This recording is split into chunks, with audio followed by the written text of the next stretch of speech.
이 책의 추천 서문을 쓴 싱클레어 퍼거슨 교수가 이런 말을 합니다. 책이 짧다는 사실에 속지 말라. 우리가 잠깐 목격한 어떤 비전이 우리의 삶에 영원한 변화를 일으킬 수 있다고 말이죠. 설교자들에게는 이 책이 각별한 의미로 다가올 것 같습니다.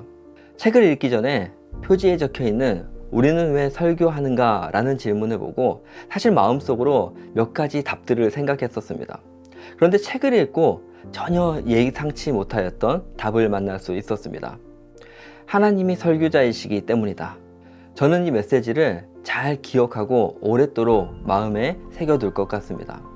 아마도 이 책을 읽는 많은 분들이 그러지 않으실까 생각됩니다.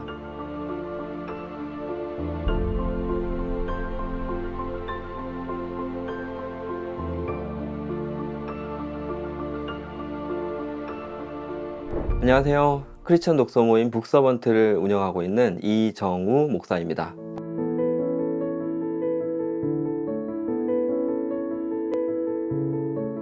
우선 저는 이 책을 읽는데 사실 분량에 비해서는 정말 오래 걸려서 책을 읽었습니다.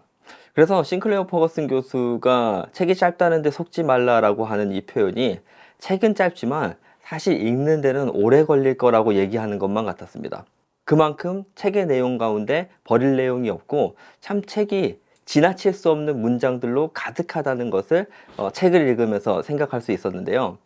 설교자들에게는 아마 특별한 의미의 책이 될 것 같습니다. 제가 책을 읽기 전에 이 책의 표지에 우리는 왜 설교하는가 라고 하는 질문을 보고 사실 마음속으로 이런 답이 있지 않을까 라고 생각을 했었는데요. 책을 보고 나서 전혀 예상하지 못한 답을 만났습니다. 하나님이 설교자이시기 때문이다. 저는 아마 이 메시지를 오랫동안 기억하게 될 것 같습니다. 설교자의 삶과 또 그 설교를 감당해야 되는 모든 분들이 아마 이 책을 읽으시면서 동일한 마음을 느끼게 되실 것 같은데요. 하나님이 설교자이시라면, 그리고 우리가 설교할 때 하나님께서 나누어지시는 것이라면 그 설교를 감당하는 모든 설교자들은 고민하지 않을 수 없기 때문입니다. 이 책을 읽으시는 모든 설교자들이 이 책을 통하여서 자신의 설교자로서의 삶에 중대한 전환점을 맞게 되시기를 바랍니다.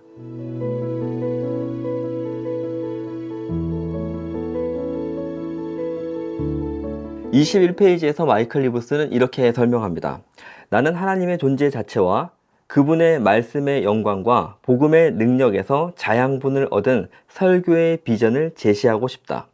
이와 같은 하나님 중심 설교의 비전을 저는 이렇게 한번 설명드려 보고 싶습니다.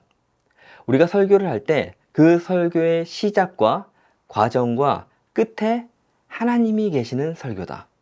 태초에 말씀으로 계셨던 설교자 하나님이 우리의 설교의 시작이자 우리가 설교할 수 있는 이유입니다.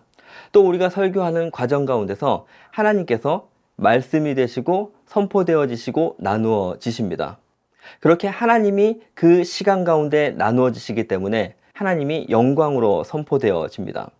성령께서는 복음을 통하여서 하나님의 영광을 드러내시고 설교의 사역을 감당해 나가십니다. 특별히 하나님 중심 설교 이 비전을 잘 이해하기 위해서 모든 내용이 사실 이 책에서 다 중요하겠지만 이 설교에 대한 큰 개념을 제시해 주고 있는 1장과 2장 그리고 8장의 내용을 좀 주의해서 읽어보시기를 권면해 드리겠습니다. 이 부분이 설교를 하나님 중심이라는 틀을 가지고 어떻게 설교를 이해할 것인가를 설명해 주고 있기 때문입니다.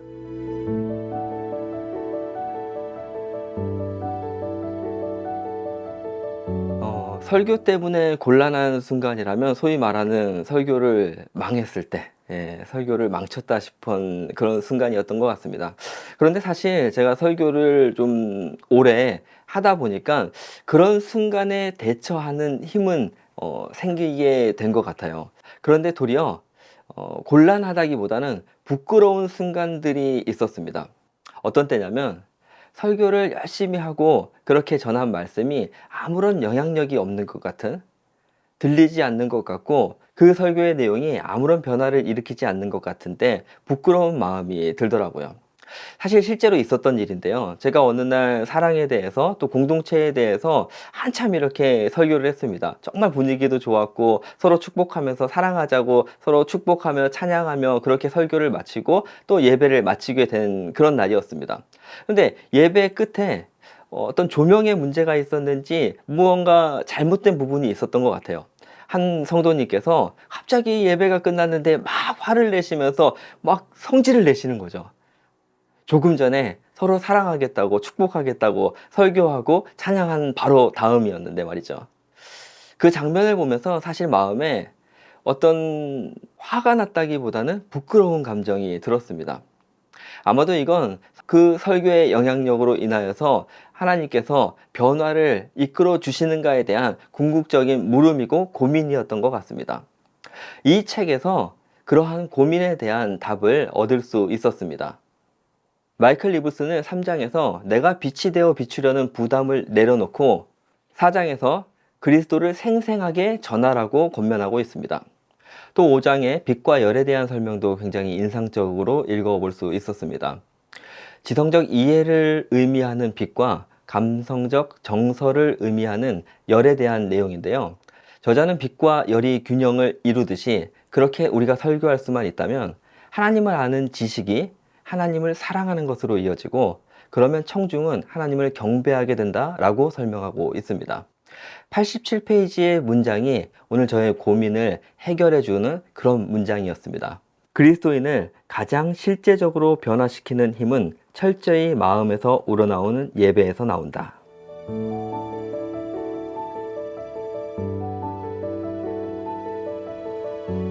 두 가지인데요. 첫 번째는 설교자 하나님이 자신의 생명을 나눠주시는 것이 설교다라는 것입니다.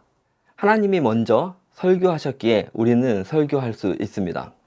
우리가 신실하게 설교할 수만 있다면 그 시간은 하나님의 말씀이 선포되어지는 시간이고 그렇게 선포되어지는 말씀 가운데 하나님과 말씀은 분리될 수 없기 때문에 하나님께서 나누어 지시게 됩니다. 설교는 하나님 자신을 나누어 주시는 시간이 됩니다. 두 번째로는 설교자의 심장이 그 자체로서 하나의 설교라는 것입니다. 하나님의 말씀인 그리스도를 그리스도의 말씀인 성경을 통해서 선포되어지는 것이 설교입니다. 하나님의 말씀을 신실하게 선포하는 역할을 맡은 설교자는 그리스도의 대사가 됩니다. 마이클 리브스는 설교자가 의도하지 않더라도 그가 좋아하는 것이 그의 모습 가운데 드러날 수밖에 없다라고 설명합니다. 회중들 역시도 그들이 원치 않더라도 설교자에게서 그러한 향기를 느끼게 된다는 것입니다. 그래서 마이클 리브스는 이렇게 얘기합니다. 좋든 나쁘든 설교자의 심장은 그 자체로 하나의 설교다.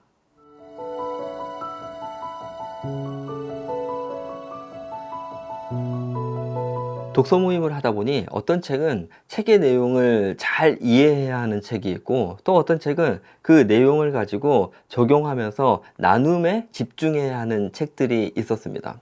근데 이 책 설교자의 심장은 두 가지 면을 다 가지고 있는 책이라는 생각이 듭니다. 그래서 이 책의 특별히 부록에 있는 내용을 가지고 어떻게 활용하시면 좋을지를 세 가지 정도로 한번 설명을 드려보려고 합니다. 첫 번째로는 책의 내용을 잘 이해하기 위해서 부록에 담겨 있는 질문들을 활용해 보시면 좋을 것 같습니다. 왜 그런가 하면 책의 내용이 어떤 부분들은 한 번에 이해되기 어려울 수도 있는데요. 질문에서 저자가 무엇을 말하고 있는지 어떤 부분이 핵심인지를 잘 짚어주고 있기 때문에 그렇습니다. 예를 들어서 2장 첫 번째 나와 있는 질문을 보면 이렇습니다. 저자는 하나님의 말씀으로서의 성경이 그리스도의 말씀으로서의 성경과 동일한 목적을 갖는다는 주장을 어떻게 펼치나요? 이 두 가지는 어떻게 긴밀하게 연결되어 있나요? 그러니까 이 본문 속에서 어떤 내용이 핵심인지를 질문을 통해서 잘 파악할 수 있게 도와주는 것이죠. 두 번째로 이 부록을 활용할 수 있는 방법은 앞서 말씀드린 것처럼 나눔과 책의 내용을 적용하는 방법으로 질문을 활용해 보시는 것입니다. 134페이지에 적혀 있는 1장 두 번째 질문을 보면 교회가 하나님의 말씀으로서 창조되었다는 사실은 오늘날 설교 관행에 예배와 가르침에 임하는 우리의 태도에 어떻게 적용되어야 할까요? 이렇게 묻고 있습니다. 그리고 141페이지의 7장의 두 번째 질문에도 어떻게 전할 수 있을까요? 라고 묻는 등등 책에서 전하는 메시지를 어떤 식으로 적용하는 것이 설교자에게, 이 책의 독자에게 유익이 되는지 안내해주고 있기 때문입니다. 세 번째 방법은 제가 꼭 한번 실천해 보시기를 권해드리는 질문을 활용하시는 방법입니다. 무언가 하면요, 이 책의 질문들이 참 잘 만들어져 있는 질문입니다. 그래서 이 책의 질문들을 샘플로 삼으셔서 각 장의 핵심을 파악할 수 있는 질문들을 한번 만들어 보시라는 겁니다. 이 질문에는 책의 내용도 잘 담겨 있어야 하고 또 그 질문을 통하여서 적용할 수 있는 방식으로 질문이 짜져야 되겠죠. 그렇게 잘 만들어진 질문들이 여기에 많이 있기 때문에 한번 그런 방식으로 이 부록의 질문들을 활용하셔서 소모임이라든지 개인적으로 책을 정리하시면서 묵상하는 과정 가운데 활용하실 수 있을 것 같습니다.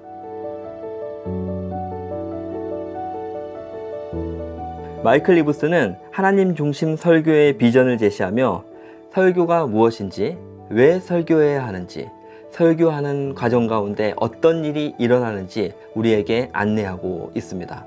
더불어 이 책이 신실한 설교자를 낳는 동시에 설교를 듣는 이들에게 역시 의미 있게 읽혀지기를 바라봅니다. 설교를 전하는 것 못지않게 설교가 무엇인지 아는 것은 설교를 듣는 사명을 감당하는 데 있어서 필수적이기 때문입니다. 책에 언급되듯 설교자의 심장이 회중들에게 설교가 된다면 같은 의미에서 오늘날 크리스찬들의 심장이 세상을 향하여서 신실한 메시지가 되기를 소망합니다.